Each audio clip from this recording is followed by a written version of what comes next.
सनातन धर्म में जन्माष्टमी एक अत्यंत पावन और धार्मिक महत्व का पर्व माना जाता है, जिसे पूरे देश भर में अत्यंत श्रद्धा, भक्ति और उल्लास के साथ मनाया जाता है।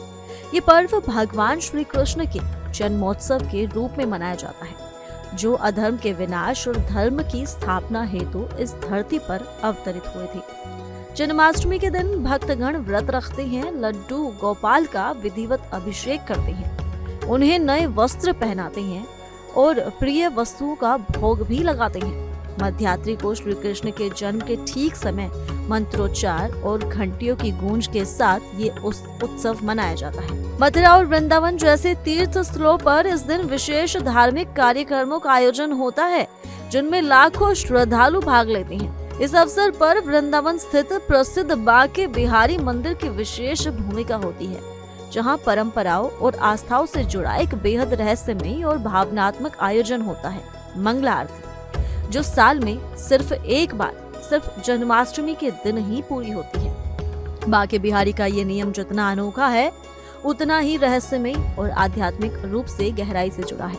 दरअसल बांके बिहारी मंदिर में श्री कृष्ण के बाल स्वरूप की पूजा की जाती है। भक्त उन्हें एक छोटे बालक के रूप में मानते हैं और उसी अनुरूप उनकी सेवा पूजा भी करते हैं। जैसे एक छोटा बच्चा सुबह देर तक सोता है और उसे जल्दी उठाना ठीक नहीं माना जाता, ठीक वैसे ही बांके बिहारी जी को भी मंगला आरती के दिन प्रातःकाल में नहीं उठाया जाता। मंदिर में सुबह 4 बजे से पहले की आरती नहीं होती, क्योंकि भक्त मानते हैं कि ठाकुर जी नींद में हो और उन्हें जगाना सही नहीं होगा। उनके प्रति ये भाव दर्शाता है कि भक्त श्री कृष्ण को एक संतान के रूप में अपनाते हैं और उन्हें पूरे सम्मान और स्नेह के साथ बाल रूप में सेवा प्रदान करते हैं। एक और गूढ़ मान्यता इस परंपरा से जुड़ी है, जो निधिवन से संबंधित है। धार्मिक मान्यताओं के अनुसार ठाकुर बांके बिहारी जी रात के समय निधिवन में गोपियों के साथ रास रचाने के लिए जाते हैं। इस रास लीला का आध्यात्मिक रहस्य बहुत ही गहन और रहस्यमय माना गया है। कहा जाता है कि रास रचाने के बाद जब ठाकुर जी थक जाती हैं, तब वो आराम करने के लिए मंदिर लौट आते हैं। ऐसे में सुबह उन्हें जल्दी उठाकर आरती करना मान्यताओं के अनुसार उनकी विश्राम अवस्था में विघ्न डालना माना जाता है।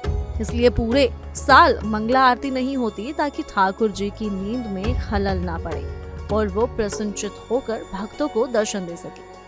लेकिन प्रश्न ये उठता है कि यदि पूरे साल मंगला आरती नहीं होती, तो फिर केवल जन्माष्टमी के दिन ही मंगला आरती क्यों होती है? इसका उत्तर भी धार्मिक मान्यताओं में ही छुपा है। भगवान श्री कृष्ण का जन्म रात के दूसरे पहर में लगभग 12 बजे हुआ था।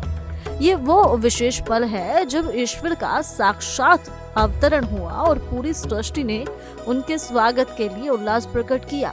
वृंदावन में ये क्षण उत्साह के साथ मनाया जाता है। रात भर कीर्तन, झांकियां, नृत्य, रास लीला और सत्संग का आयोजन होता है। जब रात 12 बजे श्री कृष्ण जन्म लेते हैं, तब बांके बिहारी मंदिर के कपाट खोले जाते हैं और प्रथम दर्शन हेतु विशेष मंगला आरती का आयोजन होता है, जो कि पूरे साल में केवल एक ही बार इसी शुभ अवसर पर होता है। ये आरती एक प्रकार से भगवान श्री कृष्ण के स्वागत की रस्म है, जो रात 1:45 पर संपन्न होती है। इस दिन की मंगला आरती को देखने के लिए देश विदेश से हजारों श्रद्धालु वृंदावन पहुंचते हैं। बांके बिहारी जी के बाल स्वरूप का भव्य श्रृंगार, विशेष भोग, संगीत, दीपमालाएं और मंदिर परिसर की दिव्यता इस अवसर को अद्भुत बना देती है। इस आरती के माध्यम से भक्तगण श्री कृष्ण को जन्म लेने पर बधाई देते हैं और उनका स्वागत करते हैं। यह आरती भक्तों के लिए बहुत ही दुर्लभ और पुण्यदायक मानी जाती है। इस प्रकार बांके बिहारी मंदिर की ये परंपरा केवल एक धार्मिक क्रिया नहीं, बल्कि श्रद्धा, प्रेम, करुणा और वात्सल्य से भरी एक ऐसी रस्म है, जो भगवान श्री कृष्ण को बालक के रूप में ईश्वर और संतान दोनों मानने की उच्चतम भावना को दर्शाती है। ये परंपरा ये भी सिखाती है कि ईश्वर के साथ रिश्ता केवल पूजा का नहीं, बल्कि अपनत्व और ममता का भी हो सकता है। और जब भी जन्माष्टमी का पावन अवसर आए और आप वृंदावन की यात्रा करें, तो बांके बिहारी मंदिर की एकमात्र मंगला आरती के दर्शन जरूर करें।